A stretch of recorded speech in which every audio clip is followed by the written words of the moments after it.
aquém do que pode jogar pela qualidade dos jogadores que Por tem. isso, assim, quando a gente conversava sobre os 2 primeiros jogos, Atlético e Flamengo, e falava sobre o fato do Atlético ter enfrentado bem, eu me lembro que a gente conversou aqui, é um reinício aí, o Atlético encontra uma maneira de jogar. Sim, nem todos os jogos do campeonato vão permitir ao Atlético ser um time tão aplicado, né? Programado para defender, explorando espaços, porque o Flamengo se coloca quase sempre jogando à frente, com iniciativa,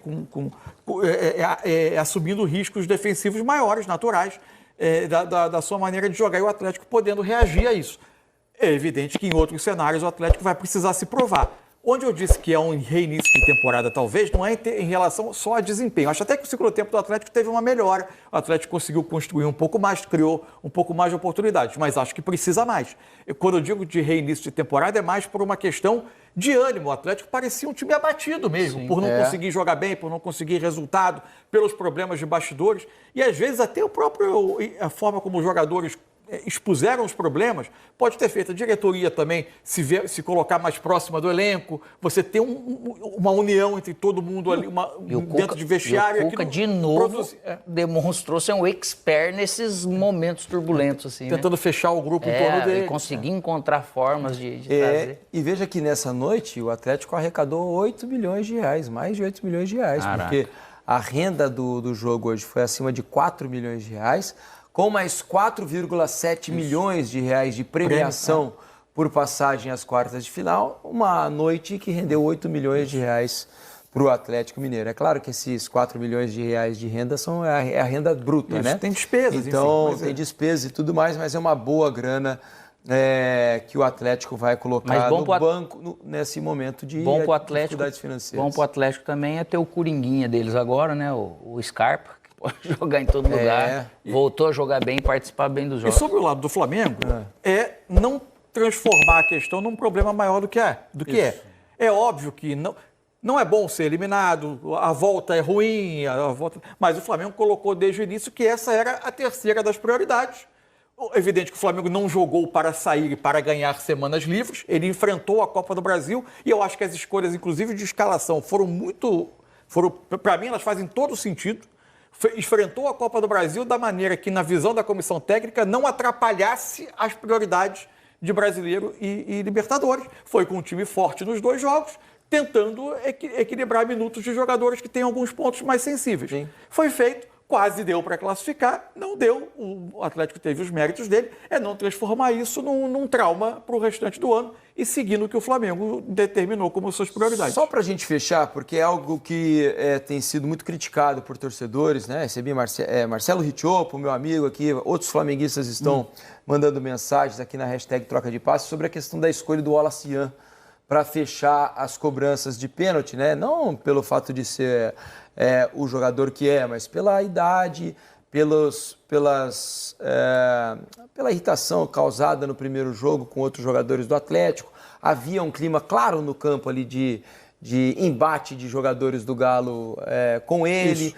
Houve gestos dele para o banco do Atlético, né? Ele fazendo assim que falam muito, né? Tipo o Tite, né?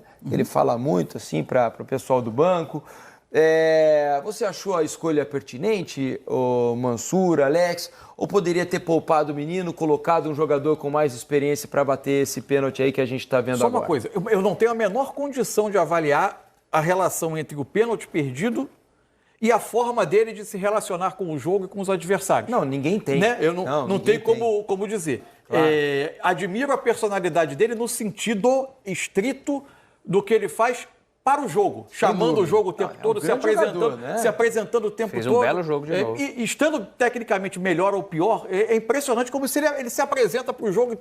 Esse tipo de personalidade. O resto, essa coisa de entrar na mente do adversário, de criar. Assim, eu particularmente acho isso uma coisa periférica que para mim não acrescenta nada ao jogo. Eu não sou daqueles que tem dificuldade de entender a tese do futebol é legal por isso. Eu acho que o futebol é um jogo tão bonito que ele dispensa essa parte. Mas enfim, tem gente que aprecia, eu respeito.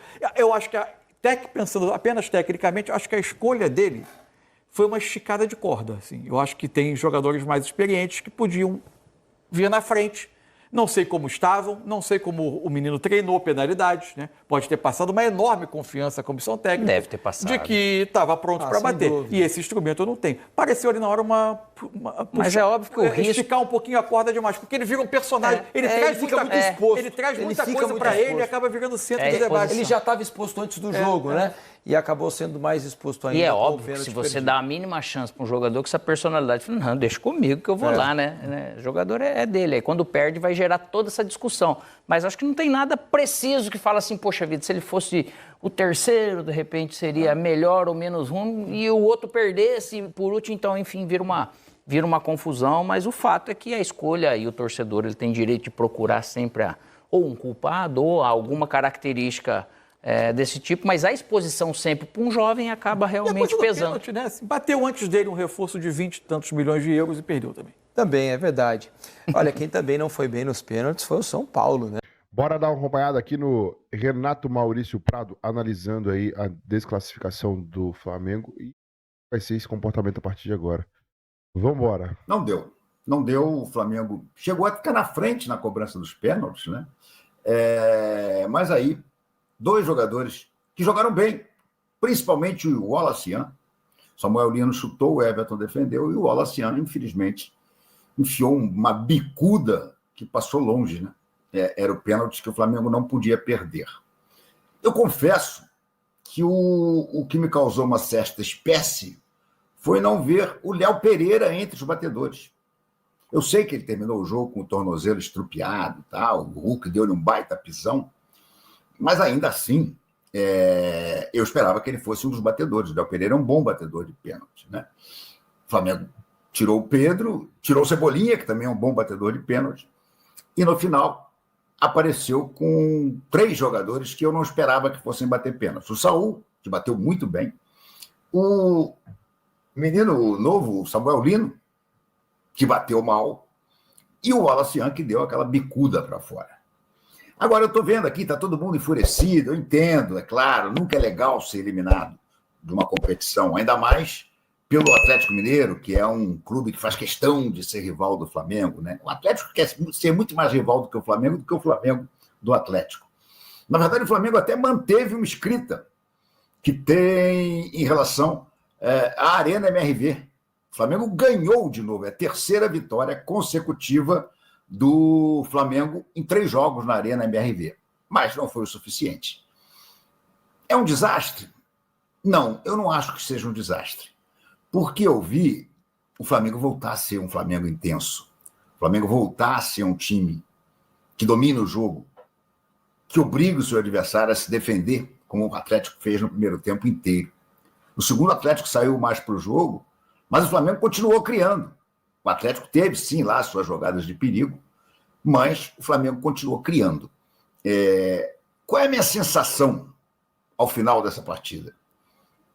Que foi a melhor desclassificação que o Flamengo podia arrumar. Se o Flamengo não consegue ganhar do Atlético Mineiro, o Flamengo ia estar todo mundo aqui xingando, estão xingando, né? Mas não adianta. E aí é coisa da ira do torcedor que está nervoso por ter sido eliminado. Mas a melhor eliminação podia ser exatamente essa. O Flamengo devolvia a derrota. E nos pênaltis, que a gente sabe que muitas vezes é uma fatalidade, é uma bola, um escorregão antes de uma cobrança, enfim, há milhares de possibilidades nessa história toda. O Flamengo foi eliminado. Com isso, o Flamengo ganha mais fôlego para jogar o Brasileiro e a Libertadores. Claro que os mais apaixonados, eu também gostaria, queriam a tríplice coroa. Afinal de contas, com as 5 contratações que o Flamengo... Gente, são chuva, arriou uma chuva agora aqui em Itaipava. Mas, enfim, com as contratações dessa janela, com os reforços dessa janela, muita gente começou a achar, não, o Flamengo, inclusive, vai ter elenco para poder disputar as 3 competições. Não deu. Os reforços chegaram muito em cima da hora e o Flamengo acabou fora da Copa do Brasil. O que, insisto, é bom quando se pensa no Campeonato Brasileiro e quando se pensa na Taça Libertadores. Os 2 únicos clubes na era dos pontos corridos que venceram Brasileiro e Libertadores na mesma temporada são o Flamengo de 2019 e o Botafogo do ano passado. O que eles têm mais em comum? Ambos foram eliminados da Copa do Brasil. Ambos passaram a ter um calendário exclusivamente dedicado a essas duas competições e não a 3. Repito, para mim, o que eu queria ver hoje, eu vi. Eu vi um Felipe Luiz ousado, que inventou uma escalação improvável. Mais uma vez, ninguém acertou a escalação do Felipe Luiz, né?